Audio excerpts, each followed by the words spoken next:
প্রচণ্ড শীত আর ঘন কুয়াশায় বিপর্যস্ত সারা দেশের জনজীবন। হিমেল হাওয়ায় শীতের তীব্রতা বাড়ায় ব্যাহত হচ্ছে স্বাভাবিক কাজকর্ম। আয় কমে যাওয়ায় বিপাকে পড়েছেন নিম্ন আয়ের মানুষ। খড়কুটো জ্বালিয়ে শীত নিবারণের চেষ্টা করছেন হতদরিদ্ররা।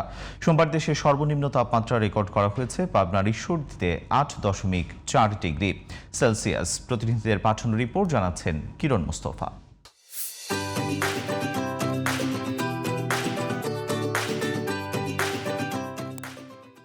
কয়েকদিন ধরেই দেশের দক্ষিণ পশ্চিমাঞ্চলের কয়েকটি জেলায় বইছে মৃদু শৈত্যপ্রবাহ। হিমেল হাওয়া আর ঘন কুয়াশায় স্থবির হয়ে পড়েছে সারা দেশের জনজীবন। সোমবার দেশের সর্বনিম্ন তাপমাত্রা রেকর্ড করা হয় পাবনার ঈশ্বরদীতে ৮.৪ ডিগ্রি সেলসিয়াস। খড়কুটো জ্বালিয়ে শীত নিবারণের চেষ্টা করছেন হতদরিদ্ররা।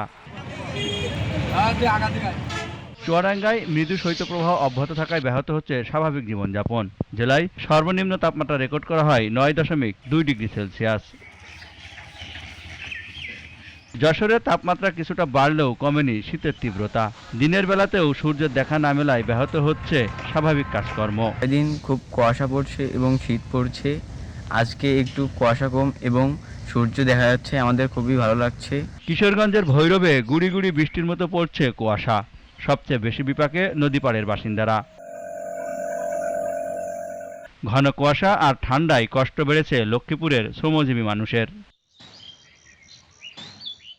গাইবান্ধায় শীত জেঁকে বসায় ভোগান্তি কমছে না ছিন্নমূলের মানুষের।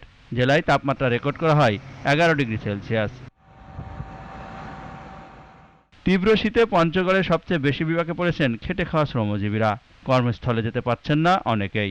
রাতভর বৃষ্টির ফোঁটার মতোই পড়ছে কুয়াশা।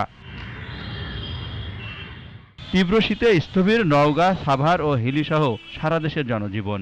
হাসপাতালগুলোতে বাড়ছে ঠান্ডাজনিত রোগের চাপ। সবচেয়ে বেশি আক্রান্ত হচ্ছে শিশু ও বৃদ্ধরা। কিরণ মোস্তফা, জিটিভি নিউজ।